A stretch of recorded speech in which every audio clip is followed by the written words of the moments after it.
Hello everyone, myself Dr. Rita Zen. Today we are going to learn about meaning and relationship between ATC, AFC and ABC. What is average fixed cost? We take an example. ये form है और इसमें आप मान लेते हैं हम कि इसका एक महीने का किराया जो है वो 100 रुपीज़ है। अब आप उत्पादन करें या ना करें, आपको 100 रुपीज़ पे करना होंगे अगर आप इस फर्म में केवल 2 वस्तुओं का उत्पादन करते हैं। अब आपको ये पता करना है कि आप ये जो 100 रुपये हैं वो आपको इस 2 वस्तुओं से ही वसूल करना है। तो अब आपको ये पता करना है कि 2 वस्तुओं में हम कितनी कीमत जोड़ें कि हमारा 100 रुपये वसूल हो जाए। तो हम क्या करेंगे, 100 को 2 से डिवाइड करेंगे, यानी हर वस्तु में यदि हम 50 रुपये जोड़ देंगे तो हमें कितना मिल जाएगा, 100 रुपये वापस मिल जाएगा। ये जो आपका 50 आया ये हमने पहली वस्तु में और ये दूसरी वस्तु में जोड़ा तो हमें कितना मिला, 100 रुपये। तो ये जो 50 था ये आपकी क्या थी, एवरेज फिक्स्ड कॉस्ट। चलिए इसे आप लिखेंगे कैसे। It is defined as the fixed cost per unit of output. मतलब एवरेज फिक्स्ड कॉस्ट क्या है, per unit fixed cost per unit of output. मतलब आउटपुट की जो एक एक यूनिट है उसकी फ़िक्स्ड कॉस्ट कितनी है ये हमें कौन बताएगा, एवरेज फिक्स्ड कॉस्ट बताएगा। इसका फार्मूला क्या है, TVC। हमारी टोटल फिक्स्ड कॉस्ट कितनी थी, 100। Q means how many unit of output, means हमने कितनी यूनिट का उत्पादन किया था, 2। तो हमारा AFC कितना होगा, 50। Average variable cost. Now we look at an example. मान लीजिए कि हम एक फर्म में 3 वस्तुएं बनाते हैं और जब हम वस्तुएं बनाते हैं तो पहले श्रमिक को लगाते हैं तो वह उसे हम 10 रुपये पे करते हैं, दूसरे श्रमिक को 20 रुपये और तीसरे श्रमिक को 30 रुपये। तीनों श्रमिक मिलकर कितनी वस्तु बना रहे हैं, 30। हमारी चूँकि ये वेरी कर रही है, परिवर्तित हो रही है श्रमिकों की लागत, इसलिए हम इसे क्या कहेंगे, वेरिएबल कॉस्ट कहेंगे। अब हमारी टोटल वेरिएबल कॉस्ट कितनी हो गई, 60 रुपीज़ हो गई। अब ये 60 रुपये में हमने कितनी वस्तुओं का उत्पादन किया, 3 वस्तुओं का।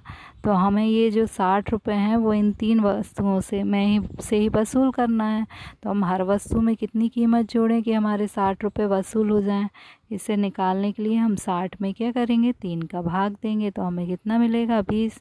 यानी ये जो 20 है वो हमारी एवरेज वेरिएबल कॉस्ट है। अगर ये हम यदि 3 वस्तुएं जो बना रहे हैं उसमें यदि हम 20 को जोड़ देंगे तो हमें क्या मिलेगा, 60 रुपीज़ मिल जाएंगे। चलिए अब हम इसे लिखेंगे कैसे। It is define as variable cost per unit of output. Means output की जो पर यूनिट है, प्रत्येक यूनिट, ये 3 यूनिट है ना हमारी, 1, 2 और 3। तो आउटपुट की प्रत्येक यूनिट में हमने कितनी वेरिएबल कॉस्ट को जोड़ा, हमने 20 रुपये वेरिएबल कॉस्ट को जोड़ा। तो एवरेज वेरिएबल कॉस्ट हमें क्या बताती है, per unit of variable cost per unit of output. Means output की पर यूनिट में कितनी वेरिएबल कॉस्ट जुड़ी हुई है, ये कौन बताता है, एवरेज वेरिएबल कॉस्ट। इसका फार्मूला है ABC equal to TVC। Total variable cost हमारी कितनी थी, 60 अपॉन Q। हमने कितनी यूनिट प्रोड्यूस की थी, 3। तो हम इसको डिवाइड करेंगे तो हमें 20 क्या मिलेगा, ABC। What is average cost. मान लीजिए कि हम एक वस्तु बनाते हैं और उसकी लागत हमें आती है, 3 वस्तुएं बना रहे हैं। पहली वस्तु जब हम बनाते हैं तो उसकी लागत आती है हमें 30 रुपये, दूसरी वस्तु की लागत आती है 20 रुपये और तीसरी वस्तु की लागत आती है 10 रुपये। तो तीनों वस्तुओं की लागत हमें कितनी आई, 60 रुपीज़। वस्तु हमने कितनी बनाई, 1, 2, 3 वस्तुएं बनाई। अब हमें ये 60 रुपये है ये इन तीनों वस्तुओं से ही वसूल करना है। तो हम प्रत्येक वस्तु में कितनी कीमत जोड़ें, ये हमारे 60 रुपये वसूल हो जाए तो 60 में हम क्या करेंगे, 3 का भाग देंगे, यानी हर वस्तु में हमें कितने रुपए जोड़ने होंगे, पहली में भी 20, दूसरी में भी 20 और तीसरी में भी 20, तो हमें कितने मिल जाएंगे, 60 रुपये वापस मिल जाएंगे। तो ये जो 20 है यही क्या है, average cost. It is define as the total cost per unit of output, means ये जो हमने आउटपुट किया है ये पर यूनिट में कितना जुड़ेगा ये हमें कौन बताता है, एवरेज कॉस्ट बताती है। Average cost is derived by dividing total cost by quantity of output, means हमने जो भी आउटपुट की क्वांटिटी प्रोड्यूस की है उसे यदि हम डिवाइड कर दें, ये हमने 3 क्वांटिटी प्रोड्यूस की है, इसको यदि हम डिवाइड कर दें, किससे डिवाइड कर दें, एवरेज, मतलब जो टोटल हमारा ये इसको आप इससे भी देख सकते हैं कि TC आपकी टोटल कॉस्ट कितनी आई है, 60। इसको हम डिवाइड कर दें Q से, आपने कितनी यूनिट प्रोड्यूस की हैं, 2। इसको हम डिवाइड करेंगे तो हमें 20 मिलेगा, जो कि हमारा क्या होगा, AC होगा। इसको हम ऐसे भी कह सकते हैं AC equal to AFC plus AVC। यदि मान लीजिए कि आपकी फ़िक्स्ड कॉस्ट 100 रुपीज़ है और वेरिएबल कॉस्ट भी आपकी 100 रुपीज़ है, तो आपकी टोटल कॉस्ट कितनी हो जाएगी, तो मतलब आपकी एवरेज वेरिएबल कॉस्ट कितनी है, 100 rupees, average fixed cost 100 rupees, तो AC कितनी होगी, AC आपकी 200 रुपीज़ हो जाएगी। Relationship between AC, AFC and AVC, इसे हम एक एग्जांपल से देखते हैं with diagram. AVC, AFC are derived from AC as AC equal to AFC and AVC. AC means average cost, AVC means average variable cost और AFC means average fixed cost। अब AFC और AVC में का जो total होता है वो क्या कहलाता है, AC, यानी AFC और AVC में जो परिवर्तन होगा उसी के अकॉर्डिंग जो है AC में परिवर्तन होगा। देखिए, जब हम उत्पादन को शुरू करते हैं तो स्टार्टिंग में क्या होता है वो हम देखते हैं। जब हम आउटपुट को बढ़ाते हैं तो पहले क्या होता है कि AFC नीचे की ओर जा रही है यानी डिक्रीज़ हो रही है, AVC भी नीचे की ओर जा रही है यानी डिक्रीज़ हो रही है। चूँकि आप AFC और AVC में जो परिवर्तन होगा उसी के अकॉर्डिंग AC में परिवर्तन होता है, इसलिए AC भी क्या हो रही है, डिक्रीज़ हो रही है। यही इसमें लिखा है कि initially average variable cost and average fixed cost falls down, ये दोनों क्या हो रही हैं, डाउन हो रही हैं। So average total cost curve also decrease sharply, इसलिए एवरेज कॉस्ट कर्व भी क्या है, तेज़ी से नीचे की ओर जाता है इन बिगनिंग, शुरू में। चलिए अब हम देखते हैं, पहले फर्स्ट स्टेज को रिवाइज कर लेते हैं। फर्स्ट स्टेज में क्या था कि AFC डिक्रीज़ हो रहा था, AVC ये भी डिक्रीज़ हो रहा था और AC ये भी डिक्रीज़ हो रहा था, ये तीनों डिक्रीज़ हो रहे हैं। अब सेकंड स्टेज को देखते हैं। सेकंड स्टेज में क्या होता है कि AFC तो डिक्रीज़ हो रहा है, तेज़ी से डिक्रीज़ हो रहा है, और AVC क्या है, Z बिंदु के बाद ये बढ़ना शुरू हो जाता है। लेकिन ये जो डिक्रीज़ हो रहा है AFC ये ज़्यादा रैपिडली डिक्रीज़ हो रहा है, और ये जो इंक्रीज़ हो रहा है इसकी इंक्रीजिंग की जो रेट है वो कम है। तो चूँकि ये ज़्यादा तेज़ी से डिक्रीज़ हो रहा है तो जो तेज़ी से होगा उसी का जो प्रभाव है वो AC पे पड़ेगा। तो चूँकि AFC ज़्यादा तेज़ी से डिक्रीज़ हो रहा है इसलिए AC भी क्या होगा, डिक्रीज़ होगा। ये डिक्रीज़ हो रहा है, ये इंक्रीज़ हो रहा है, ये ज़्यादा तेज़ी से डिक्रीज़ हो रहा है इसलिए AC भी क्या है, डिक्रीज़ होगा। देखिए लिखेंगे कैसे, whence the average variable cost start moving upward, ये जो Z पॉइंट है इसके बाद एवरेज वेरिएबल कॉस्ट क्या है, अपवर्ड मूव करती है, ऊपर की तरफ जाती है। What average fixed cost curve fell down sharply, average fixed cost अभी भी क्या है, नीचे जा रहा है, और शॉर्पली मतलब तेज़ी से नीचे जा रहा है। किससे ज़्यादा तेज़ी से नीचे जा रहा है, ABC की अपेक्षा AFC ज़्यादा तेज़ी से नीचे जा रहा है। द एवरेज टोटल कॉस्ट, तो अब ये जो है AC means average total cost का क्या होगा, curve will continuous to fall down, तो ये भी क्या होगा, फॉल डाउन यानी नीचे की तरफ जाएगा। देखिए अब हम थर्ड स्टेज को देखने से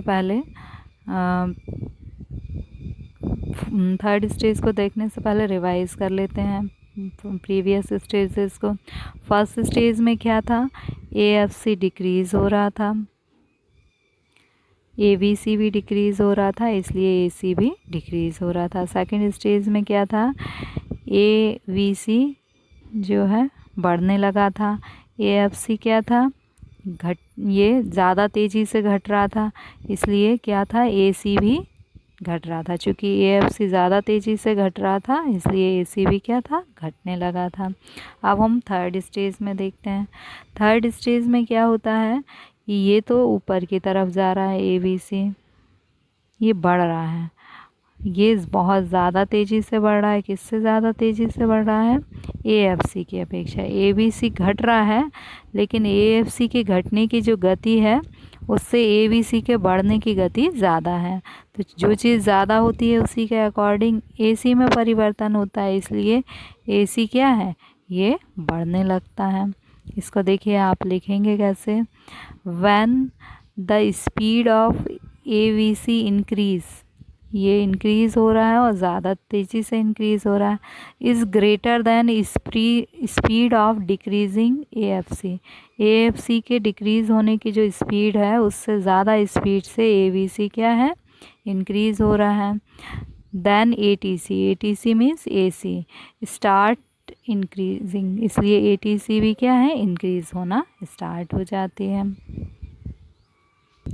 हमने तीनों स्टेज को एक मेमोरी चार्ट में इंक्लूड कर दिया है, जिससे कि आपको ये याद रहे। जैसे ये AFC है, ये ABC है और ये ATC है। फर्स्ट स्टेज में क्या होता है, ये तीनों गिरते हैं। सेकंड स्टेज में क्या होता है, ये AFC ज़्यादा तेज़ी से गिरता है और ABC क्या है, बढ़ता है। ये निशान हो गया, इससे आपको ध्यान रहेगा कि कौन, ये तेज़ी से और ये धीमी गति से। और चूँकि ये ज़्यादा तेज़ी से गिर रहा है, इसलिए ATC भी क्या है, गिर रहा है। अब थर्ड स्टेज में क्या होता है, ये गिरता है और ये बढ़ता है, लेकिन ये बढ़ता ज़्यादा तेज़ी से है ABC, इसलिए ये ज़्यादा तेज़ी से बढ़ता है, इसी के अकॉर्डिंग ATC भी क्या है, बढ़ने लगता है। तो आप इस चार्ट को याद करके भी उन जो कर्व हैं उनके मूवमेंट को याद कर सकते हैं। चलिए फिफ्थ नंबर के पॉइंट में हम देखते हैं।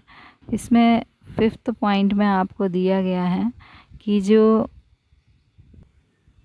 AFC कर्व है, ये जो AFC कर्व है, इसका जो शेप है इसको बोलते हैं रेक्टेंगल हाइपरबोला। इसको रेक्टेंगल हाइपरबोला क्यों बोलते हैं, क्योंकि ये कभी भी ये जो ज़ीरो एक्स एक्सिस है, ज़ीरो है, इसको टच नहीं करता, इसलिए इसे क्या बोलते हैं, रेक्टेंगल हाइपरबोला।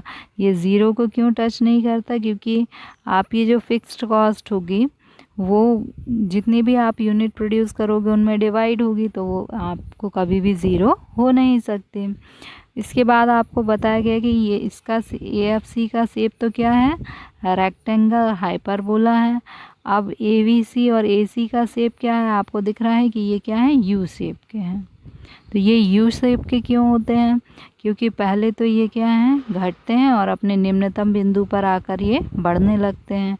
ये भी पहले घट रहा है और फिर बढ़ रहा है, इसलिए इसका शेप क्या हो जाता है, U शेप हो जाता है। अब लिखा हुआ है वो देखते हैं हम। AFC has the same hyperbola. आप सेम हाइपरबोला की जगह लिख लेंगे rectangle hyperbola, okay. As it is not zero, मतलब ये कभी भी AFC क्या होता है, ज़ीरो नहीं होता। While ABC and ATC curve, ये जो ABC और ATC नहीं है, ये AFC है, this is AFC, okay. AFC curve are of U shape, ABC और ABC, ये है आपका ABC और ये क्या है ATC। Okay, this is right. ABC and ATC, ये दोनों कर्व जो हैं ABC और ATC, आर शेप्ड यू, ये दोनों किस शेप के हैं, यू शेप के हैं। Because initially ABC and ATC fall down, शुरू में क्या होता है, ये दोनों कर्व नीचे की तरफ जाते हैं एंड डाउनवर्ड स्टार्ट फॉलिंग, और ये नीचे की तरफ गिरते हैं, और ये अपने लोएस्ट पॉइंट पर जाने के बाद क्या होता है, इनमें अपवर्ड मूवमेंट आ जाता है, इसलिए ये यू शेप के होते हैं। Okay, thank you. चलिए अब हम देख लेते हैं कि आपको कॉपी में क्या लिखना है। ये एवरेज फिक्स्ड कॉस्ट का पूरा लिखना है, फिर average variable cost, average cost, इसको एवरेज टोटल कॉस्ट भी कहते हैं। ये रिलेशनशिप में आपको हर स्लाइड में चार्ट डायग्राम बना हुआ है, लेकिन आपको केवल डायग्राम एक ही बार बनाना है, या तो स्टार्टिंग में या एंड में। यदि आपको इसे याद करने में परेशानी हो तो आप इस चार्ट से इसको याद करके शॉर्ट में भी लिख सकते हैं। Thank you.